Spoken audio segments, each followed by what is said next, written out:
turn. Hey! It's the Raw Wrap Up from the new studio. I can't. How do what I did it before? Booyaka! 1619. Yes, 1619 Broadway. So you know exactly where we are here in Beachview, PA, from Pittsburgh, PA. This is the new Sorgatron Media Studios Day 1 recordings.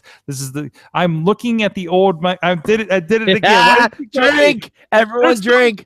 There's no camera over there, but I'm still looking forward at it.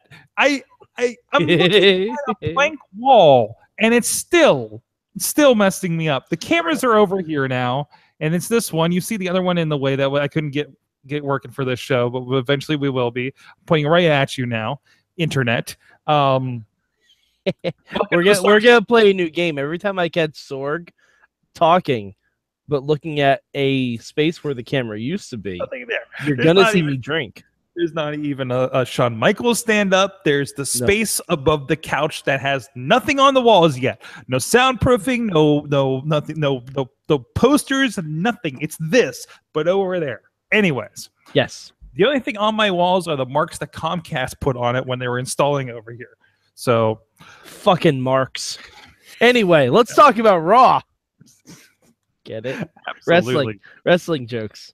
Wrestling jokes. He's got them. We talk about wrestling sometimes. So what happened on Raw is the question.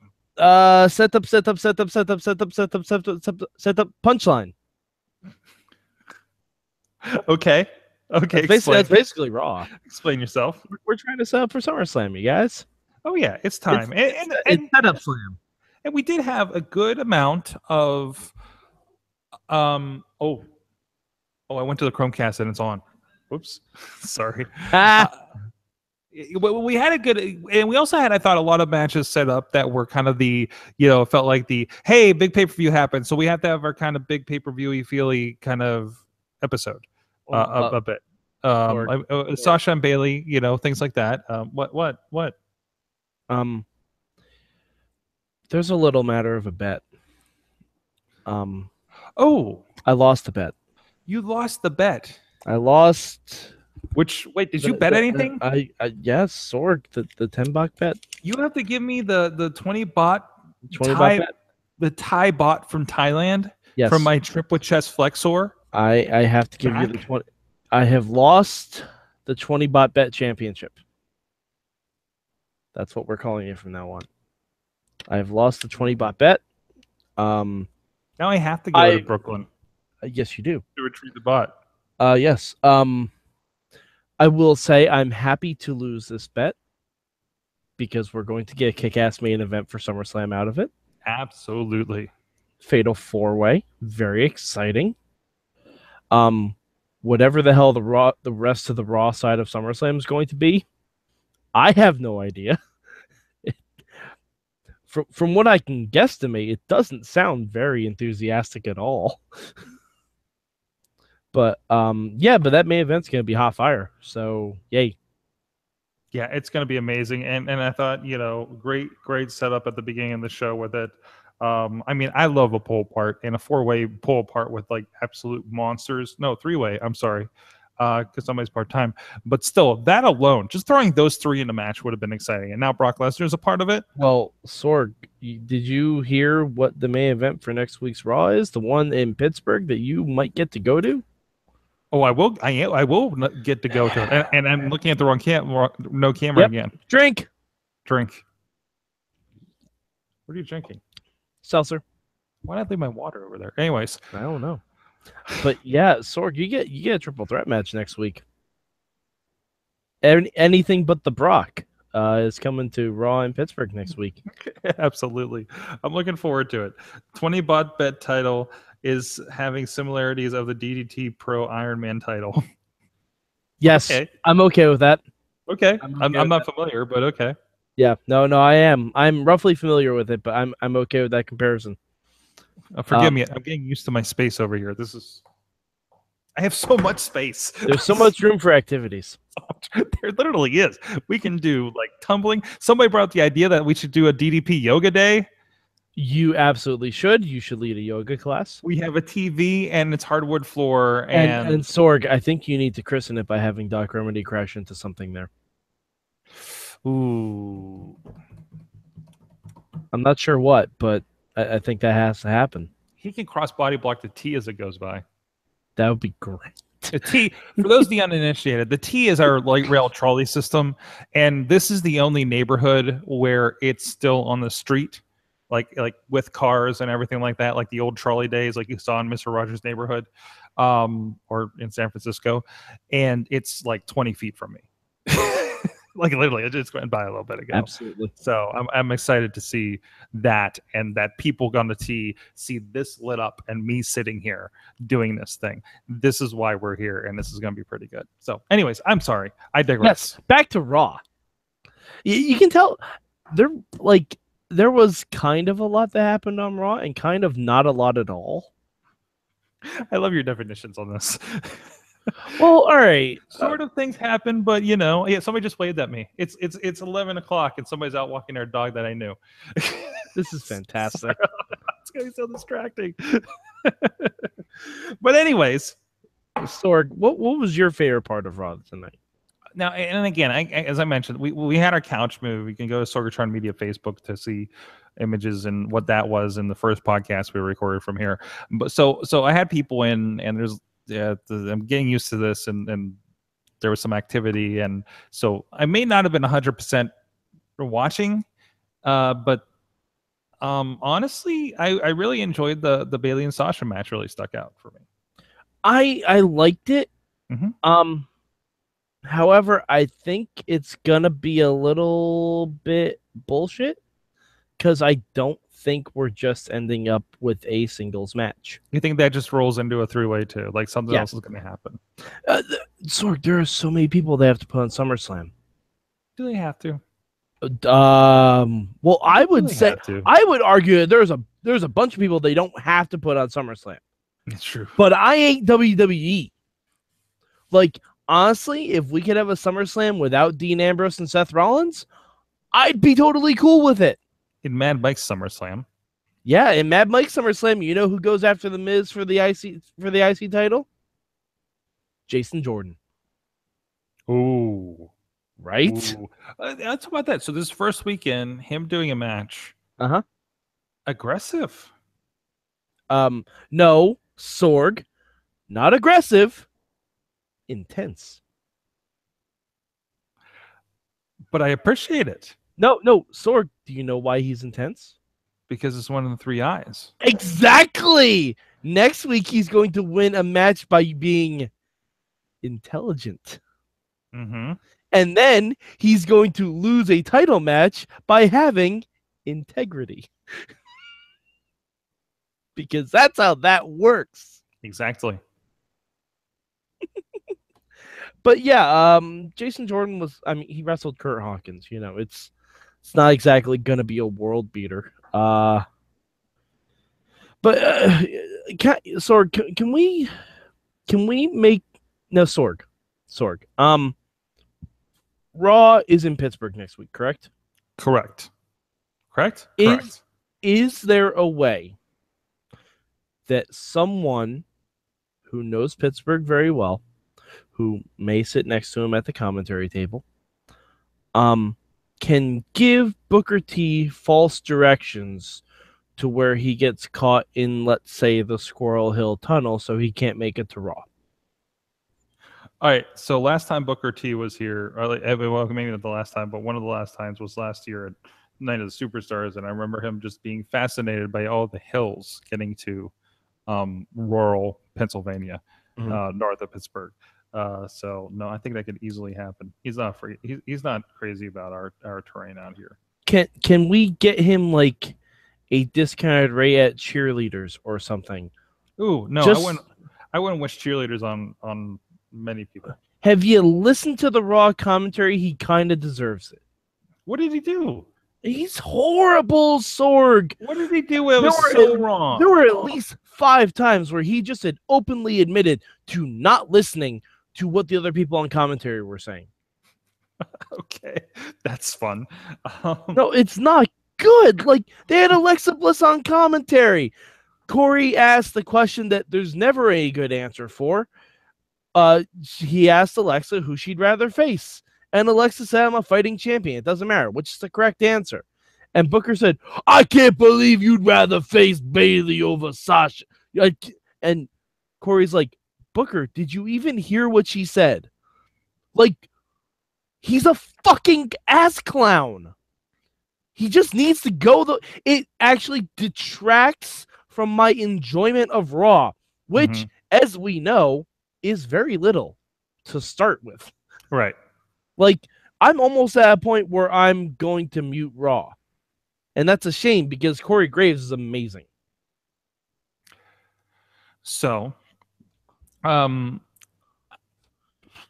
that's unfortunate because I just remember enjoying Booker the last few weeks, not including this, because I really didn't listen to much commentary tonight. Neither did he. Apparently did. Neither did he. But apparently there's a Booker T problem. Oh, okay. I get. Yeah, I think I think a lot of these guys, they just kind of roll into these. No, it's because phases. they're still fucking under contract because they can't wrestle anymore and they want to do something. Like, well, I'm serious. We need to get rid of anyone over 40 that used to be a wrestler on commentary. Oof.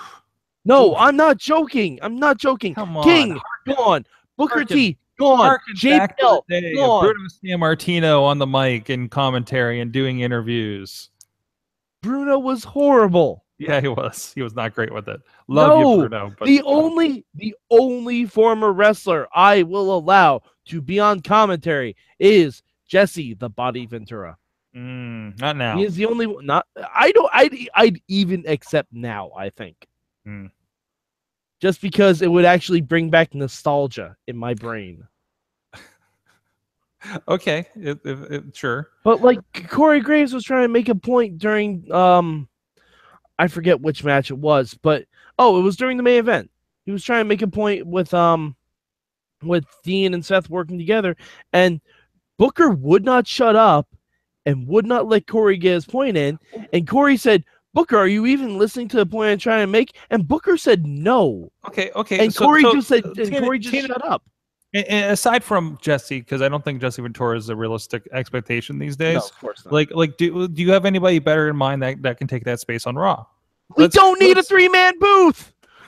We don't need a 3-man booth. Well, no, we don't though. No. I would venture to say we do on a 3-hour Raw. No, we don't. For their own health, yes. Okay, fine. Literally anyone else. Or here's a novel concept. Have half your matches have a guest commentator to, I don't know, build characters. Like they do on the indie shows. Yeah, why not? There was since Brandon's asking. Okay. Since Raw is in Pittsburgh next week, right down the road. Yeah. From here. Well, we're in Pittsburgh, but it will be down the road from here. Maybe they can bring out the mother of Jason Jordan since Angle's from Pittsburgh. Oh God, no! Let's not do this. You know how amazing it is that we're watching a Raw is coming to Pittsburgh that has no less than 3 hometown people on the roster regularly. Yep, it's pretty good. Graves, Angle, and Elias Sampson. For those that don't know. That's pretty awesome. All right. Speaking of Elias Sampson, Sorg, you know what pissed me off? You want to know what pissed me off, Sorg? It wasn't his sweet new guitar. No, it definitely wasn't. I'm pretty sure it had something to do with Bray Wyatt. Oh, it had everything to do with Bray Wyatt.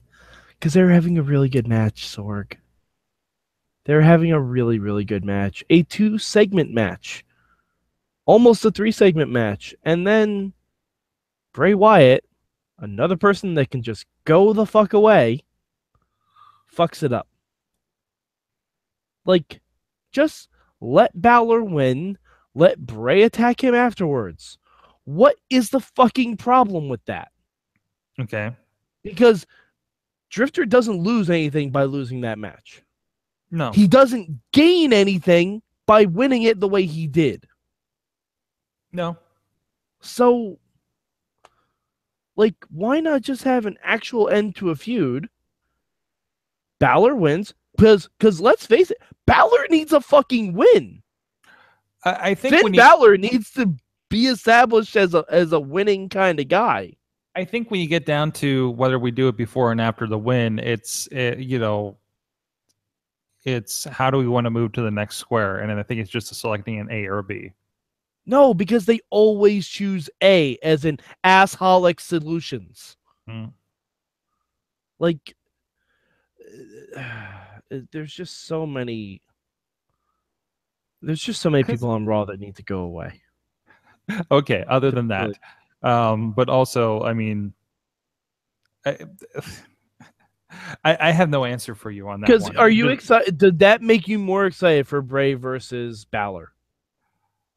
A little bit, because we actually got some interaction and stuff. But I mean, it's kind of par for the course. No, nothing really is sticking out in any of that. Yeah, because it's a Bray Wyatt feud. Finn is just coming out and doing Finn stuff, which is great. But it's the only thing that makes me even slightly excited is that it looks like they're starting to turn the rest of the club. Right. Which means we might actually be able to get a Balor club. Right. Could be. I don't think they're going to do that.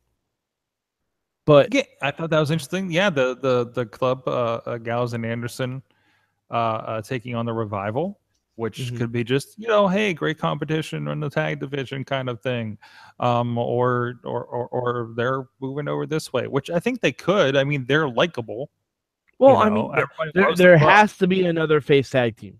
Right. Because it seems like this week WWE just realized, like, oh, wait, we don't have any other face tag teams because no one counts Heath Slater and Rhino. Yeah, where they've been the last 2 weeks? Main event, probably. The tag champs? No, Slater and Rhino are not the tag champs. Oh, you just Booker T'd me, Sorg. You just Booker T'd me. Yes, I do. Now I have to be replaced by Jesse Ventura. And you're looking at the wrong camera again. No, I'm completely looking at the right camera. I'm messing with you. Don't fuck with me. But no, like Sheamus and Cesaro can't appear on TV because there's too many heel tag teams. That's the thing. Oh no, hit our limit. Go home. Go home. Go home. I can't. It's probably gonna be a 4-team match at SummerSlam, which that makes for a great story.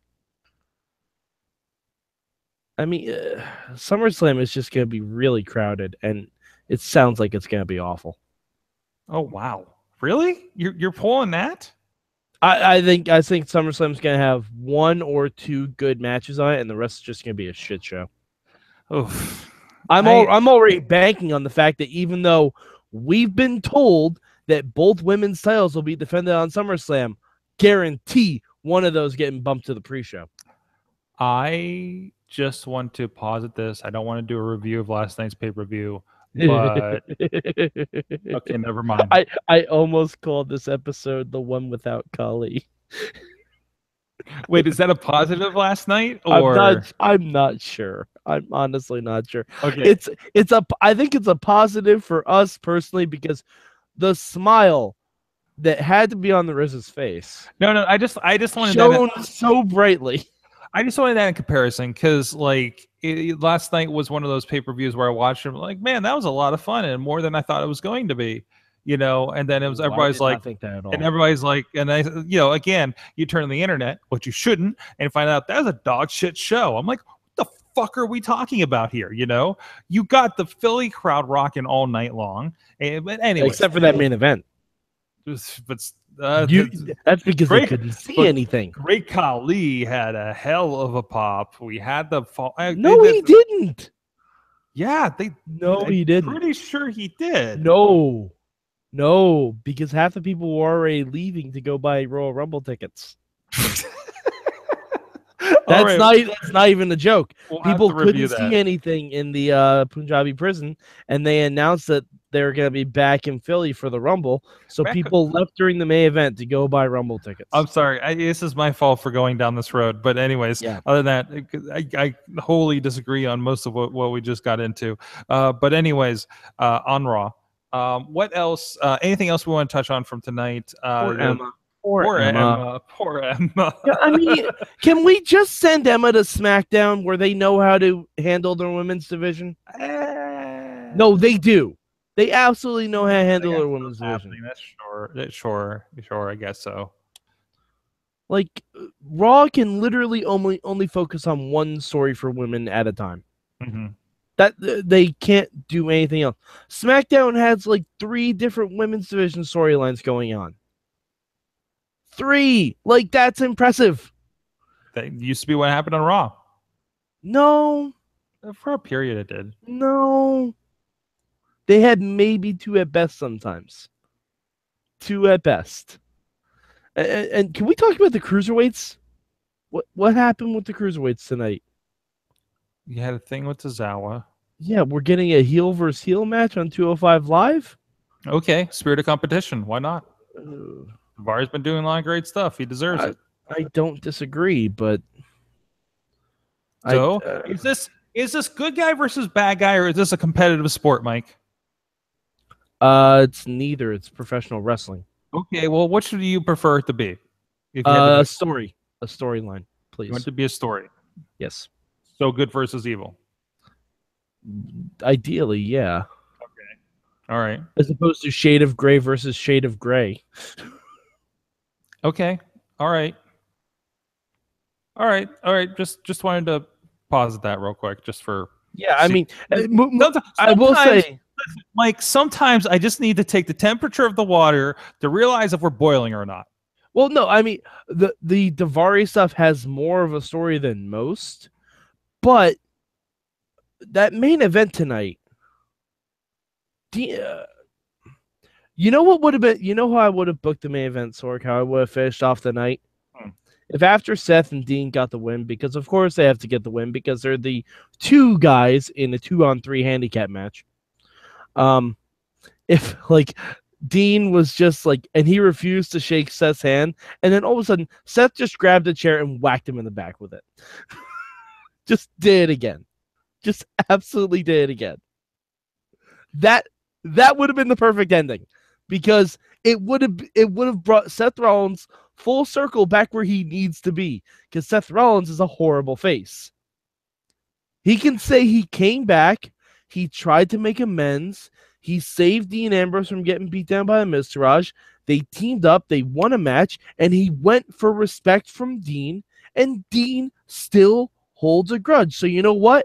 I'll be the person you exactly expect me to be. Okay. That would be fun.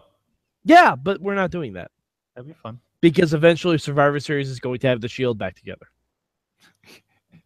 Really? Yes. That's what we're doing? Yeah, the Shield plus Finn Balor, I'm guessing, versus like Bray Wyatt, Braun Strowman, Samoa Joe, and let's say insert 4th heel here. I don't even know. Did you say Miz? No, not Miz. Miz is going to be with the Miztourage against someone else. 4th heel here. Let's say Jason Jordan's a heel by then. Okay. Mike, how much of Raw was watchable tonight? Hour Hour 10. An hour 10. I'll go flat 2 hours. Mostly because of my physical watching of it, but and of what I saw. But I enjoyed it. I thought I had a pretty hot start, and I mean the match. Well, I was zoning out just for environmental factors.